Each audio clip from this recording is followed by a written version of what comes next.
Today we will be pleased to hear from James Tanner, who will be speaking on adding sources to the FamilySearch.org family tree. James Tanner has a bachelor's degree in Spanish and a master's degree in linguistics from the University of Utah. He received a Juris Doctor degree in law at Arizona State University. He served for 2 years as an intelligence analyst for U.S. Army for 39 years and as an Arizona for and 39 years as an Arizona trial attorney. He has previously owned a retail computer business and an Apple Macintosh software company. James has over 32 years experience in genealogical research and is an avid blogger of Genealogy Star blog and Rejoice and Be Exceeding Glad. He served for 10 years as a missionary at the Mesa, Arizona Family Search Library and is currently serving at the BYU Family History Library. He has presented at expos and conferences around the U.S. and Canada. James has 7 children and 32 grandchildren. Howdy, this is James Tanner here. We'll get started. We're going to talk about adding sources to the FamilySearch.org family tree.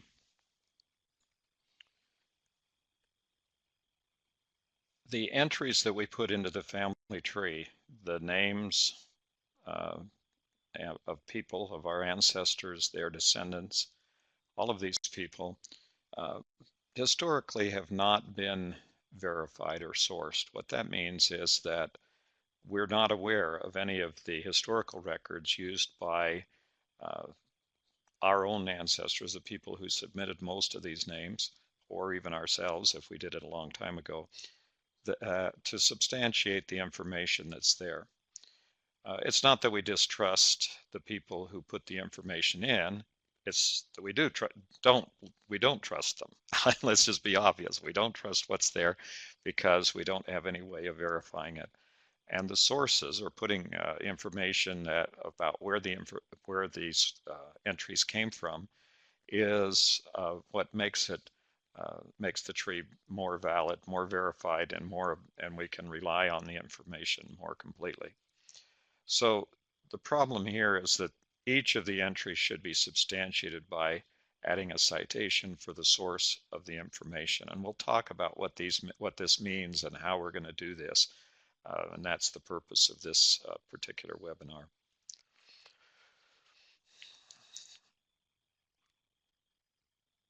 The sources in the family tree are located on each of the individual's detail pages. The detail page is that part of the family tree where you look at all of the information about any particular individual. When any entry is put there, anything about a birth, death, burial, education, other information, then it's very important to provide the location where that information came from.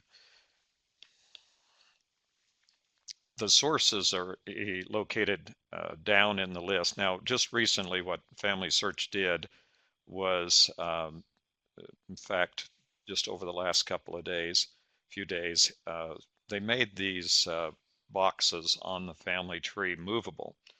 So now you'll see a little bar over in the right-hand corner where it used to say close, and up at the top you'll see a little gear. It'll be in the area of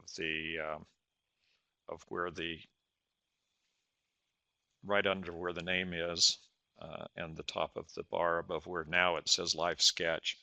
And what that means is that these different blocks of information on the family tree can be, once you click on the little gear, then they become movable. You can drag them down and up and down. So now into the future, the order that you see these things on in this detail page will probably vary from person to person. So kind of be aware that they can move around. They're not going to disappear. They'll just be in a different order, which may confuse you if you're trying to do presentations like I am. So that's an important thing to understand. Okay, so why do we need to add these sources? I mentioned briefly, mentioned why we would want to put an entry into the family tree, but I'll go into that a little bit more. First of all, and most importantly, we need to give the opportunity to other people to verify what the information that's in our entries. That may seem uh, a little bit difficult. For example, if you put in your own birth date, is something you say, well, I know my own birth date, and so I'm the person who is the source for that information. Uh, that would be a reasonable statement to be made if you hadn't been doing genealogy for a long time and talked to a lot of people and found out that there's a significant number of people who really don't know their own birth date. I'll give you an example of what can happen here. Um, a couple of my grandchildren actually were born very near to Christmas. I have one that was born on Christmas Day. And for many reasons, family, cultural, whatever you want to call it, they do not celebrate her birthday on that date. They celebrate her birthday on another date, and they choose a date sometimes in June, sometimes in April, but then that becomes the more traditional date for celebration. Well, many people have had that happen, and over the years have forgotten that they were actually born on Christmas, and that they assume that the day that they've been celebrating all their lives as their birthday is their birth date. And that may seem a little trivial, but on the other hand, if you put that through to the past, uh, you get back into the very, very, very historical past, let's say back in the early 1800s, 1700s, many of the people could neither read nor write. And even if the date of their birth had been recorded, it was not something that they necessarily knew or could remember. And so the fact that someone through an oral tradition or even through their own memory has entered an entry into a family tree does not necessarily mean that the information is correct. Well, you could also raise the issue of, well, who cares? What difference does it make? The answer is it gets to be extremely important when you're doing historical research because we use dates and the names and the places all together to try to identify a person and separate them out from other people with the same or very similar names. So if you're looking at a parish record in England, for example, and your name happened to be Thomas Parkinson, you might find as many as 6 or 8 or a dozen or more people with exactly the same name and very similar birth dates. So if the birth date you have is wrong, then it would be virtually impossible or very unlikely that you would find the right person. So this is kind of the important thing, because if I come along later and I find that you've filled in a date, then I would not trust that date unless I had something that showed that that you had recorded it from a record that had been a record of the date that was in question. And in addition to that, it allows other people and yourself to provide additional information about your ancestors. So sources usually have more information than just a date. They usually contain other valuable information about the individual.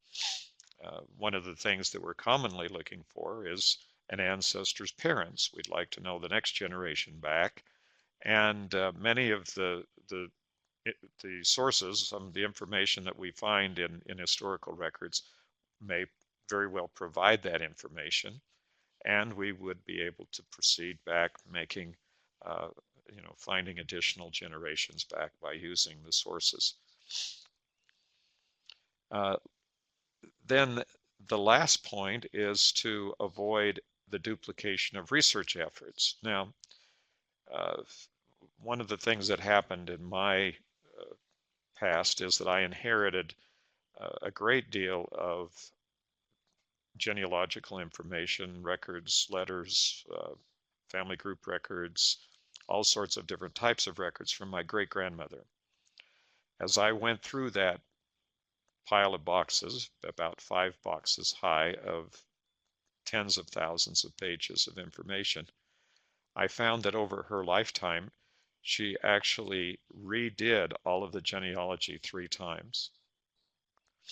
And the reason was because she wasn't keeping records that showed what she had looked at and done previously. And there was no way in the world, with all the thousands of names that she had in her files, that they could possibly have remembered that. When I got through going through the files and discounting the duplicates, which I tried to avoid by checking before entering any of the names, she had actually done about 16,000 names. But unfortunately, had also redone those at least once or twice, every single name at least once or twice. So there's some very important reasons for adding these sources to the family tree that allow us to make actual progress in compiling information about our ancestors. Now, of course, I've used the term here already, but there is a question about what is a source. Well, the definition of the source is a reference or citation to a document or record that contains information about an ancestor.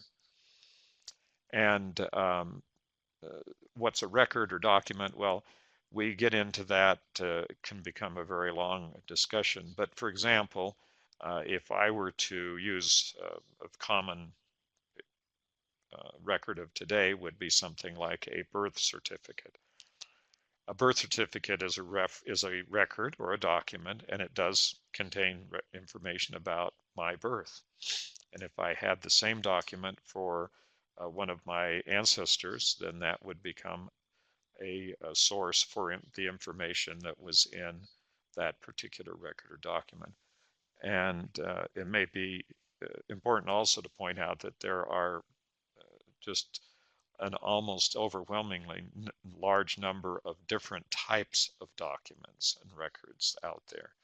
I mean, beginning to list those would be, we would never end the list of names. There are books, presently reference books. There's a book called The Source that is commonly used as a reference text for genealogy. And the source is about, I think, it's well over 1,000 pages long. And all it is a listing of all the different kinds of documents that you could look at. And it's not by any means exhaustive. It is merely an introduction to the number of types of records that can be used.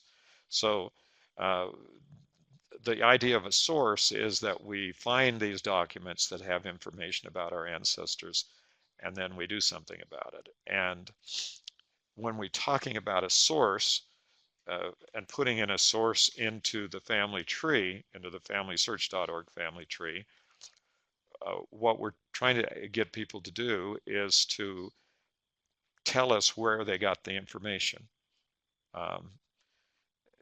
It doesn't do us any good to tell us that you got it out of a book unless you identify the book, or to tell us that you got it out of someone's pedigree chart, because that really doesn't tell us where the information came from. It just tells us where you copied it from. So we're looking at the where the information was actually recorded or created, if that's possible. It comes to be a question. For example, we have some things that are called indexes. An index, or a list of the subjects or topics, is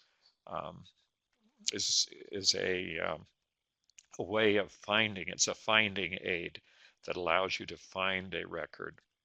Well, the problem here is that the question, I guess, here is that is an index a source? And I guess what I've said so many times over the years that it just becomes almost a mantra is that indexes are not sources. Indexes are finding aids to the sources. So many times, though, we'll see references to an index rather than to the actual source. So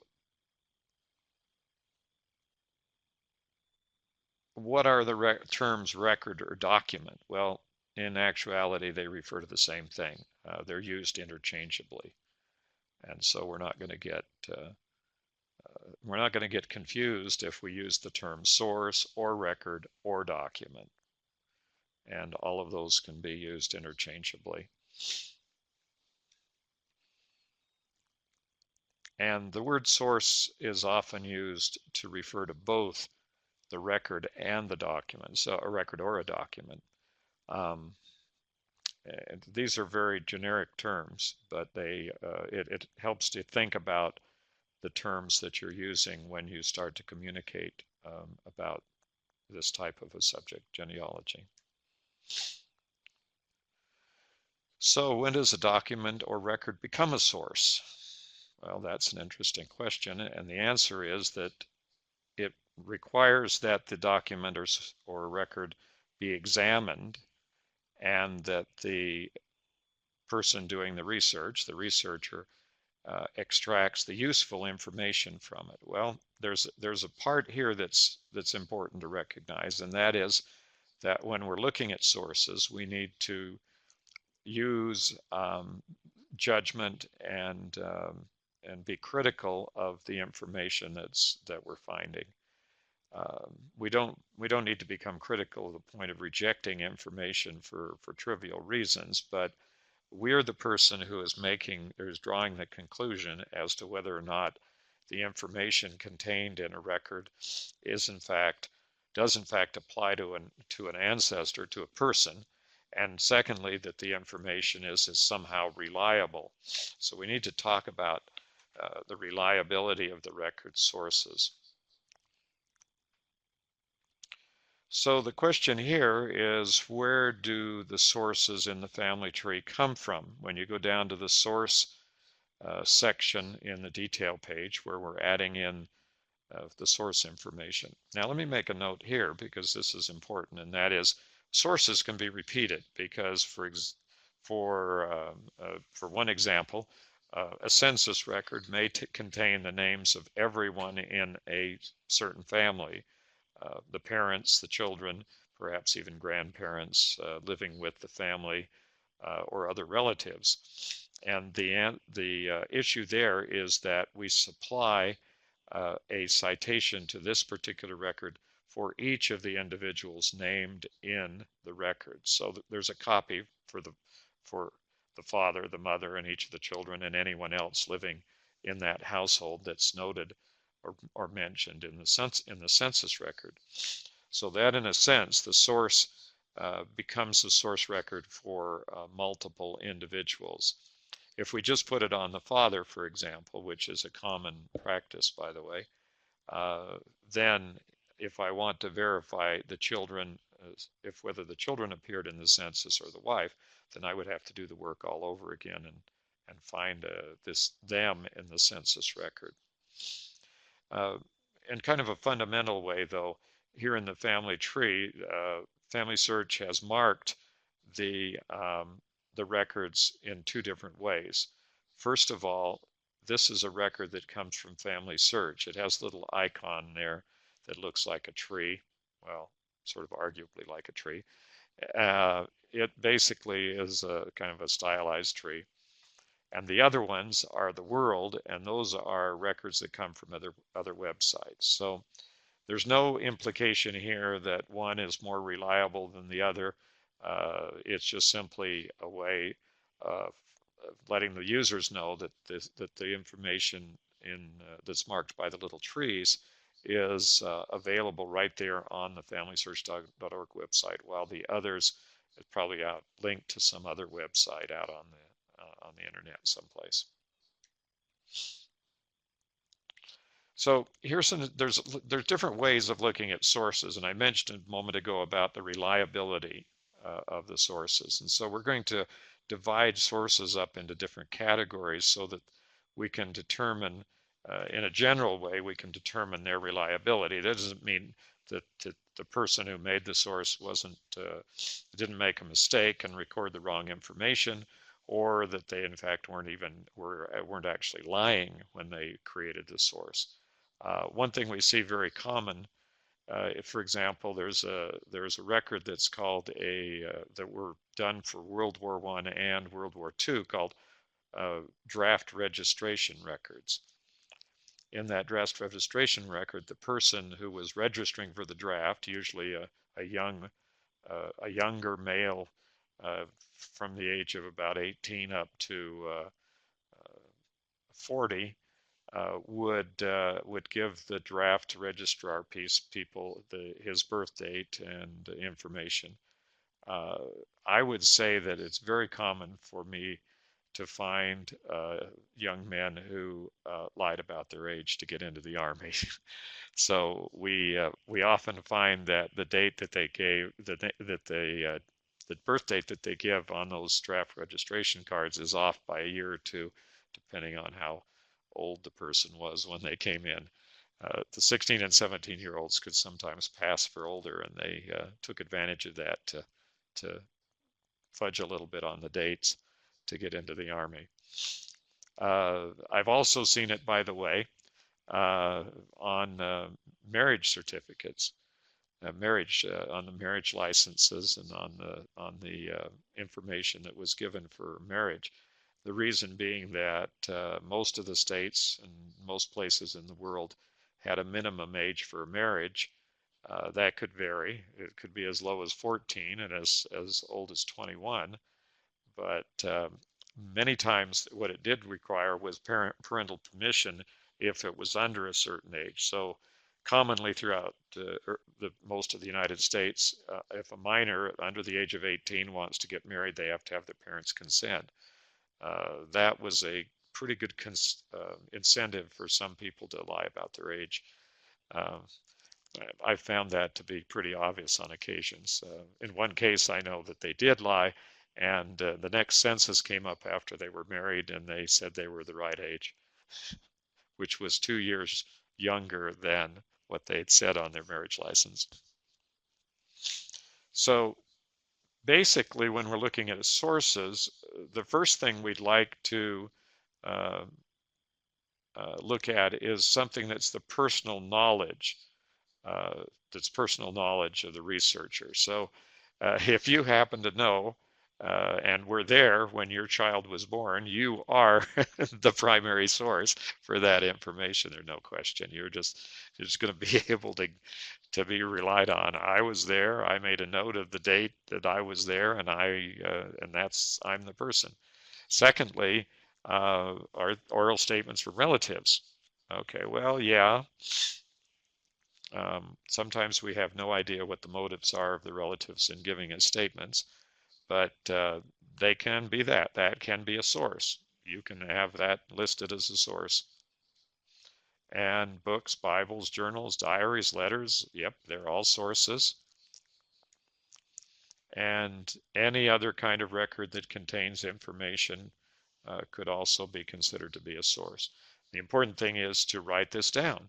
If you got an oral statement from a relative about the birth or a death or some other event in a relative's life, then that does become the source. But as a researcher, if I were to go in there and see that there was an oral statement about something like a date that had occurred many years before, I would probably question the date because of the problem with memory and the fact that there might not be an accurate record there.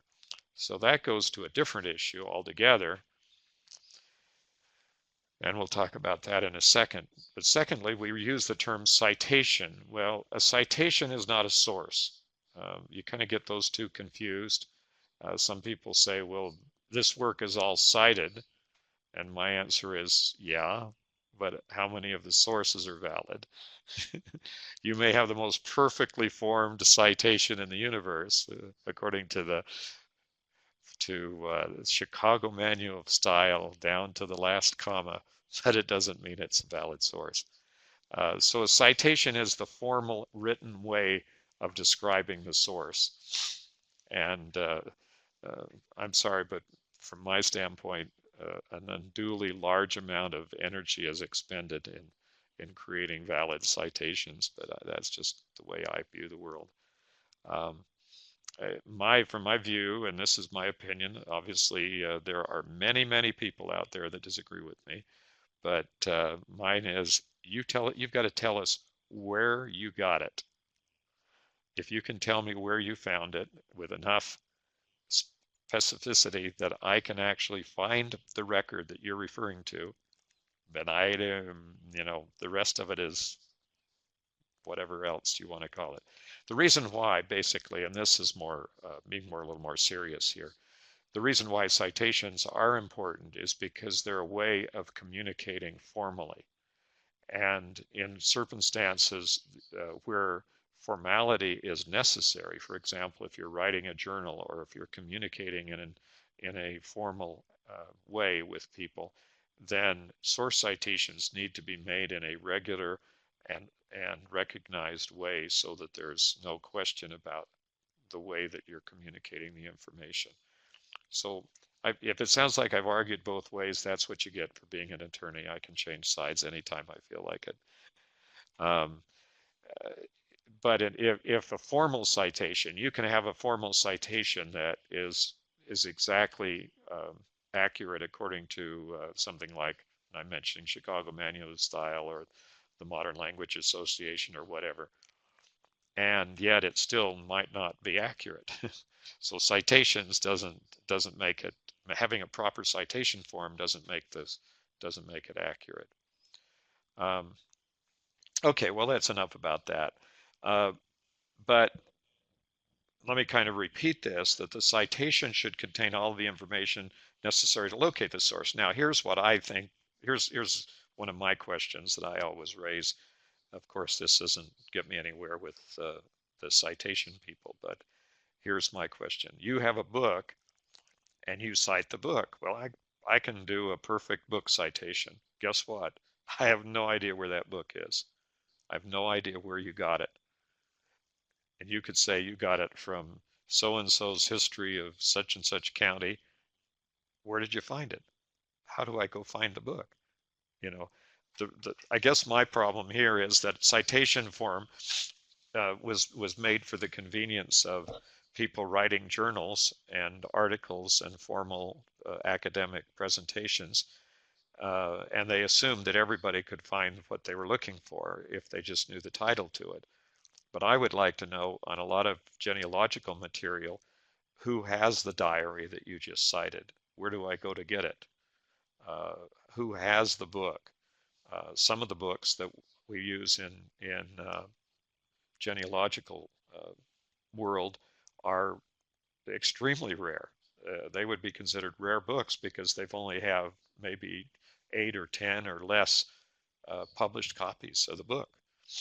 And if I don't know where that book is, it doesn't help me as a researcher for you to tell me that you cited that book unless how am I supposed to be able to find it? So I would say, regardless of the formality of the citation, if you wish to do a formal citation in the proper format, that's great. But go ahead and tell me where you got it, and then I can even if it's in the notes or someplace, but someplace you should let us know where you found that information. Okay, that's enough. We can get into classification of documents and records.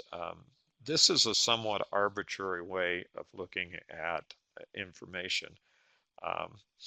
It's not necessarily, a lot of people start to think, and if I hadn't gone through years and years of law, I would think that this was the law classifications. But in essence, these are not anything other than common sense. These are common sense ways of looking at how whether information is reliable or not. First of all, an original document is this. It's one created at or near the time an event occurred. Okay, just think about it. If the document was created later, after the time, whatever, then there's always the possibility that the memory of the person or the notes or whatever were not accurate. Occasionally, we run into a parish register where the priest had made a record of births or baptisms. And we run into a string where there's a whole line of pages after page where every child was baptized on the same day. Now, here's the question. There's two possibilities here. One is that it was, in fact, the situation where the priest lined them up and baptized all the babies on the same day. Probably didn't happen. What is more likely is that the priest wrote down notes on the baptisms and didn't bother to write down the actual dates and then wrote them all down on the same day, not that they were all done on the same day. But that's the kind of problems that are occurred, and that's why we need to evaluate the information that's contained in a document. Now, the second part of that is it needs that record that was done at or near the time of the event has to have been made by someone who had direct contact with the event. They were a participant in the event. They were there and witnessed it, or they were given information directly about the event. And in the other part is that it was recorded in an official capacity. It doesn't, that's an or. The person who records the event does not have to be an official all the time, but that's one of the things that makes a record more reliable, is that if we know that it was done, that the information was provided by someone who was actually there, and then it was recorded by somebody in an official capacity, like a county recorder or a notary public or something like that, that was actually verifies that the information was correct on that particular date. I mean, I think it's interesting. For example, I have probably in my lifetime had thousands and thousands of documents notarized. That means that you have a person who is licensed by the state as a notary, and who puts their seal or stamp on a document and says that you were the person signing the letter, signing the document of whatever kind, like a deed, for example. If you have to, in most, well, anyone who has ever bought and sold a car, bought and sold property, had any kinds of formal transactions or whatever, knows about the need to have a notarized signature. Well, are they reliable? Basically, the notary believes who I am if I hand them a piece of identification, usually a driver's license. Okay, so that doesn't really mean anything. They haven't made any great effort to determine if I'm really the person.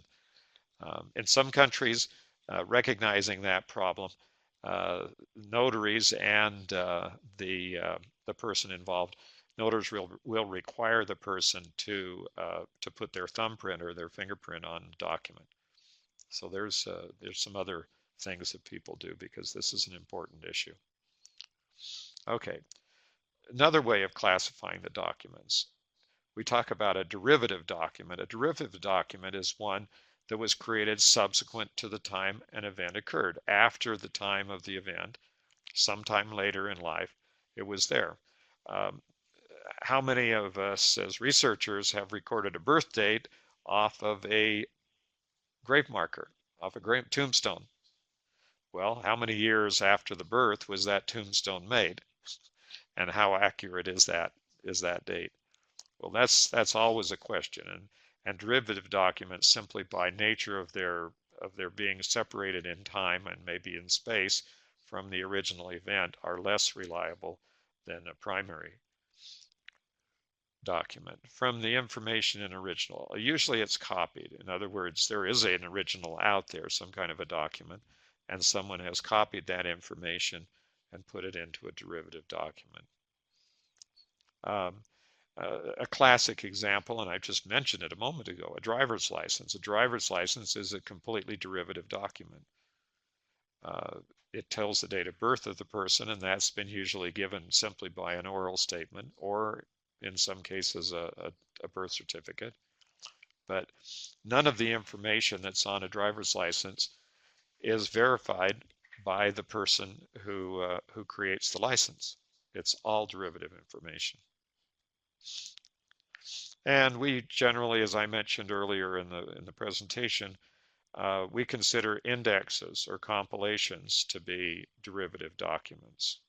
So they're not taken from, they're information that's taken from documents that were actually created at the time or place that an event occurred. Okay, so we now have another way of classifying sources, and that is that we have primary sources. We hear that term, And a primary source is a document that contains first-hand information. Okay, well, this is another way of saying the same thing about an original source document. So we're just using different terminology here. And a secondary source is a document that was created after an event. So, but you'll hear these terms used, and they'll argue, for example, well, this is a primary source. Well, if you get into it, what people will sometimes do is they'll say a death certificate. Well, it's a primary source as to the death, but it's a secondary source as to any of the other information in there about the birth or the parents or anything else about the person. Well, yeah, I don't know how helpful that is, but it might be in determining the reliability of the information. I look at it this way, and this is kind of the way I handle the idea of the um, reliability of different sources. I will look at the documents for consistency. Consistency to me is almost more important than when and how the document was created.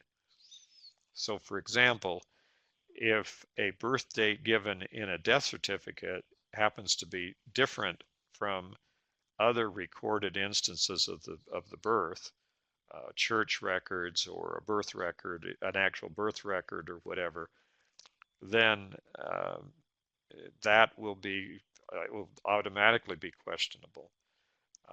If the death record, for example, the death certificate and the grave marker, grave or tombstone disagree, then I'm more likely to take the death certificate than I am over the grave marker. Who knows how many years afterwards somebody put the grave marker on the grave. So that's kind of the thing that's more important is consistency.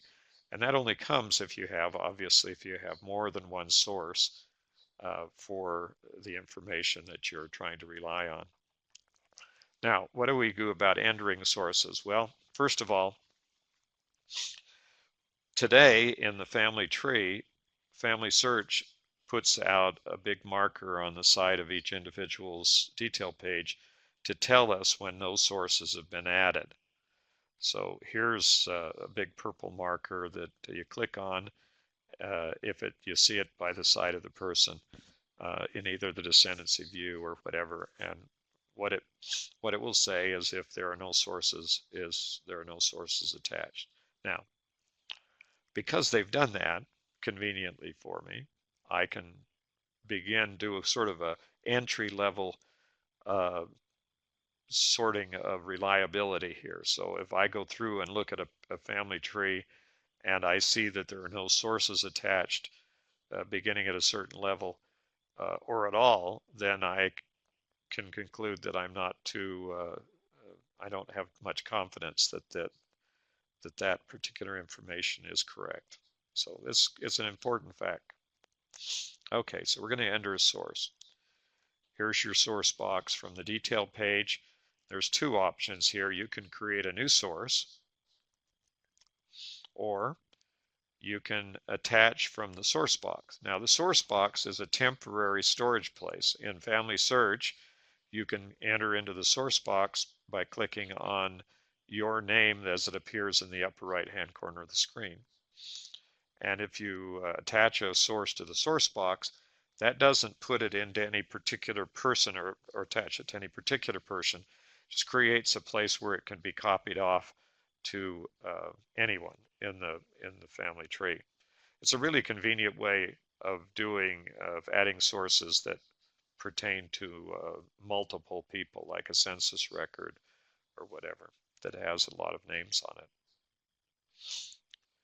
So now when you're creating a new source, you click on the link. There's a link here that says create a new source, kind of a dead giveaway here.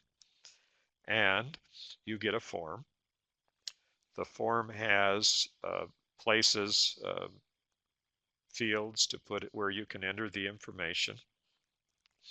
And you go ahead and fill in the source. So you can do this anytime you have a document or anytime you find it from any place, you can just do that.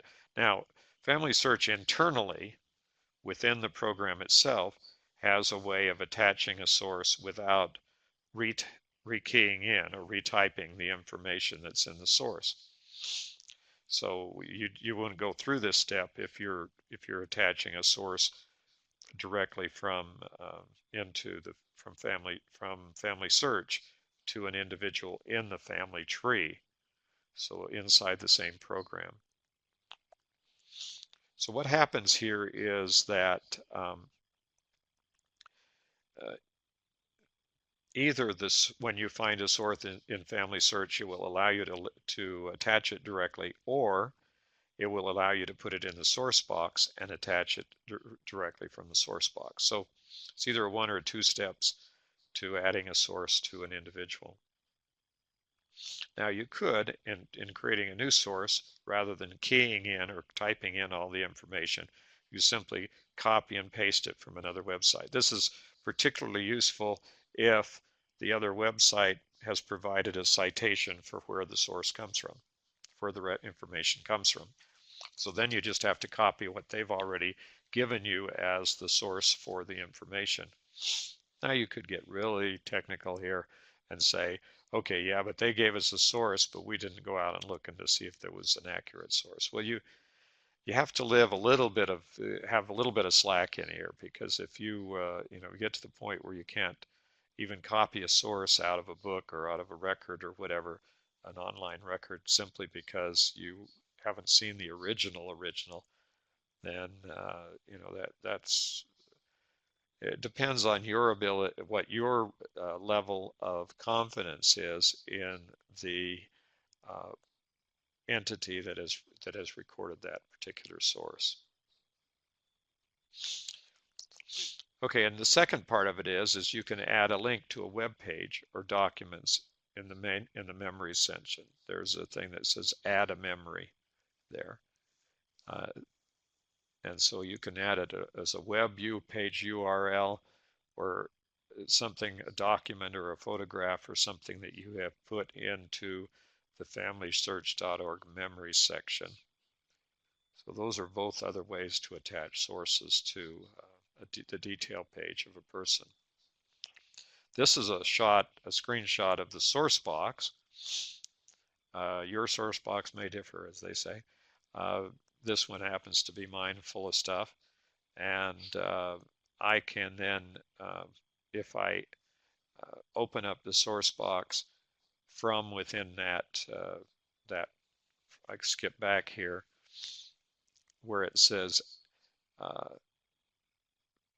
the document, I can create a document originally. I'll have to go too far back, but from the source box, then if I open it from inside the detail page, then it'll go directly to that person, as it'll say attach, and it'll allow me to attach whatever source is in the source box directly to the person I'm concerned with.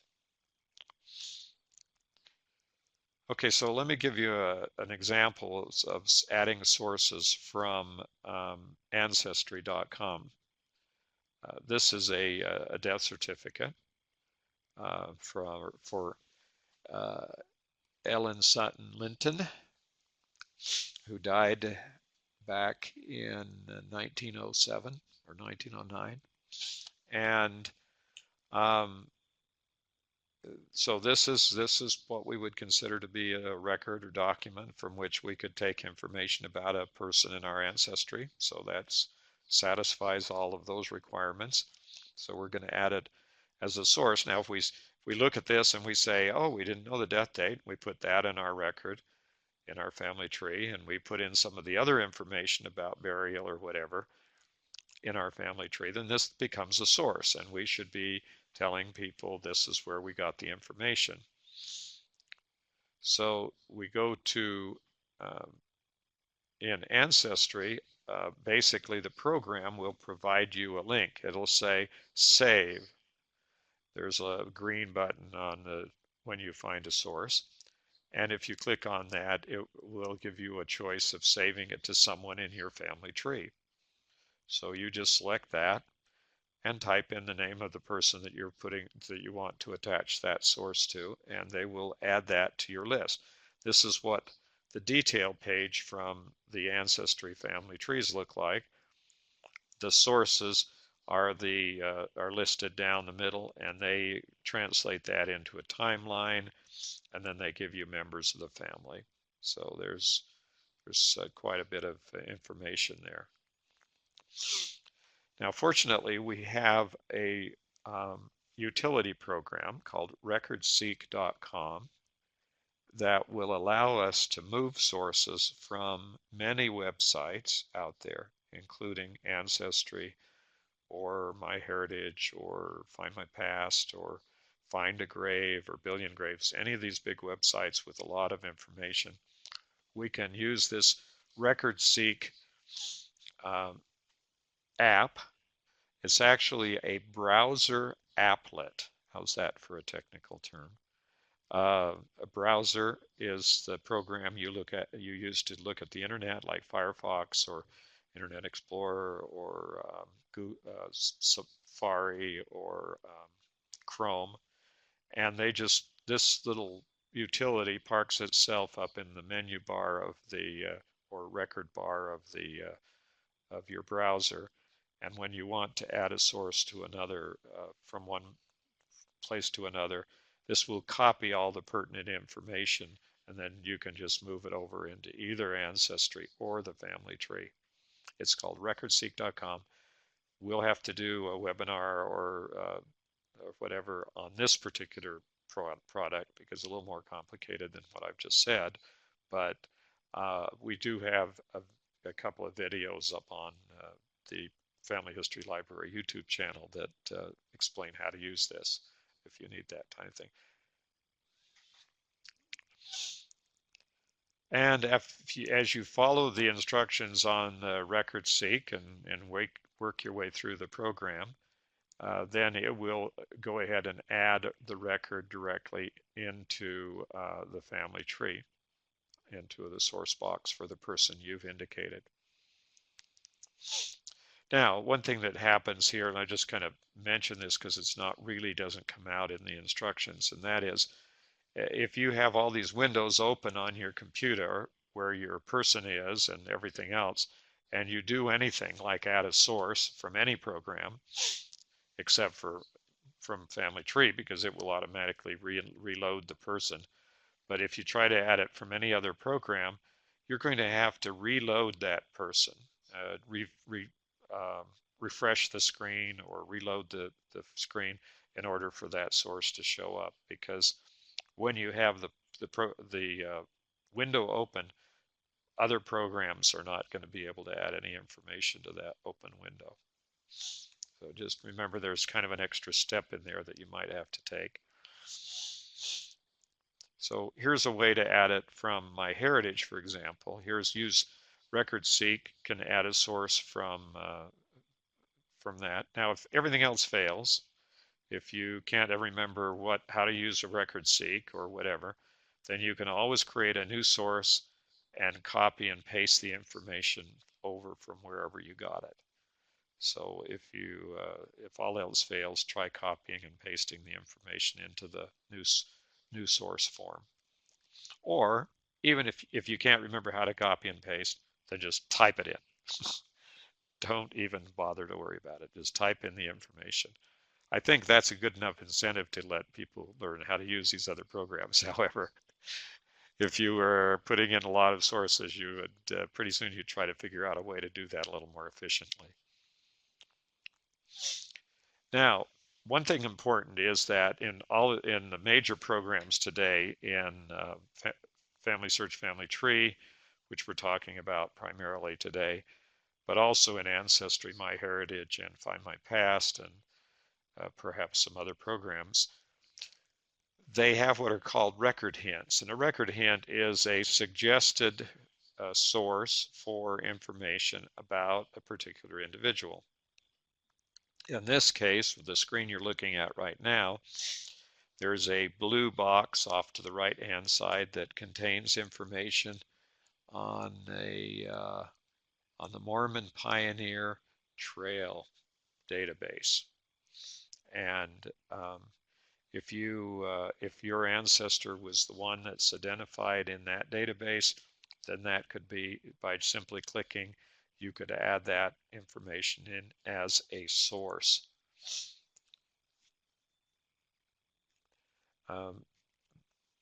In this case, the dead giveaway is that up there in the upper right-hand corner on a lot of the records of the pioneers, they now tell you the information about the Mormon Overland Trail database. And so the question you'll have is, why am I adding this record if everybody already knows that this person was in the Mormon Trail? Well, that brings up the question of duplicate sources. Well, let me distinguish the difference.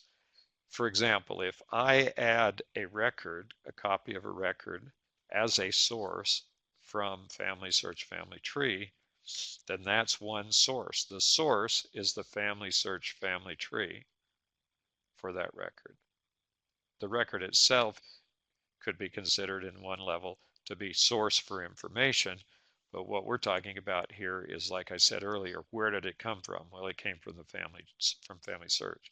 What if I find the same census record for the same year in Ancestry? Well, that's another source, even though it's the same record, has the same information. It's still somewhere else where the record can be found, and that should also be recorded. And the importance of doing that is that if one of those sources failed to have the record in the future, we would probably have a way to find the record despite their loss of the record or their going out of business or whatever else happened. We don't anticipate any of that happening, but it's like backing up your computer files. You want to make sure that you have a place to go to find the sources. And believe me, there are people who get so disturbed because they have a little bit of clutter that they think is a duplicate source. Is just like clutter. They think, oh, this is too much. The amount of memory that it takes to record that little tiny drop of information is so infinitesimal that it isn't even worth worrying about. So don't worry about you're sucking up all the bandwidth of FamilySearch by putting in these sources. They really aren't taking very much room. One picture, they say, the old saying, one picture is worth 1,000 words. Well, one picture is literally worth 1,000 words of text or more. Text takes up very, very little of space in the computer world. Okay, so there's your source.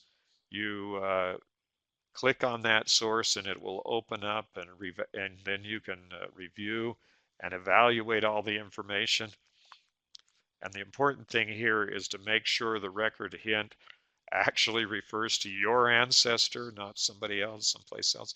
One thing we did learn that will be changing, I'm sure, in the future, but we did learn up at Roots Tech this last week up in Salt Lake City from a class on the record hints, is that FamilySearch has only done accurate record hints for English in North America. Any place else, any other geographic location, if this record hint comes from England or from Scandinavia or whatever, there is absolutely no guarantee that it's correct.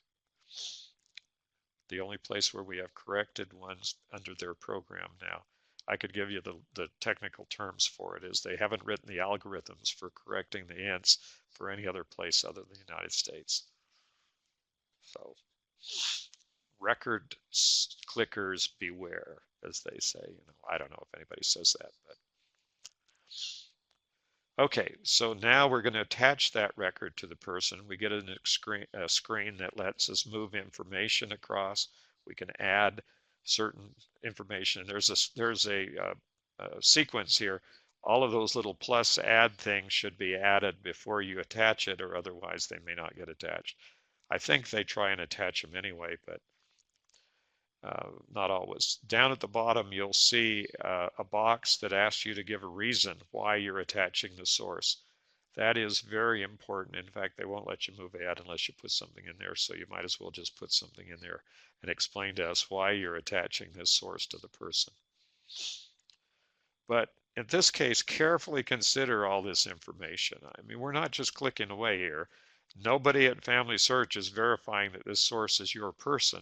All they're doing is saying, oh, well, our program's provided this, and you've got to make the decision as to whether this is the correct person. Now, it's not like the end of the world if you happen to put the wrong source in, because somebody like me could come along and detach it and say this isn't the right person.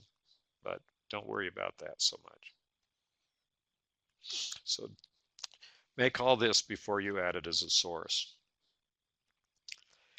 From my standpoint, the most important part of any source is the place where the event occurred.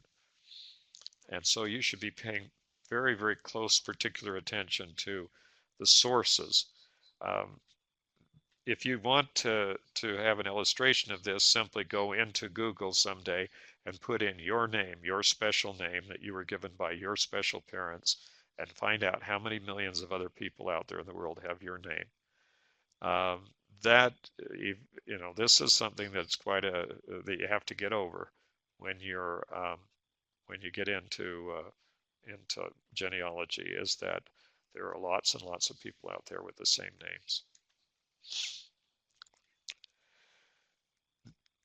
Another thing that's interesting to do from time to time, just as you're going along and thinking that you've got everything well done, is why don't you go along and examine all the existing sources and see if they make any sense, or if there's additional information that might already help you.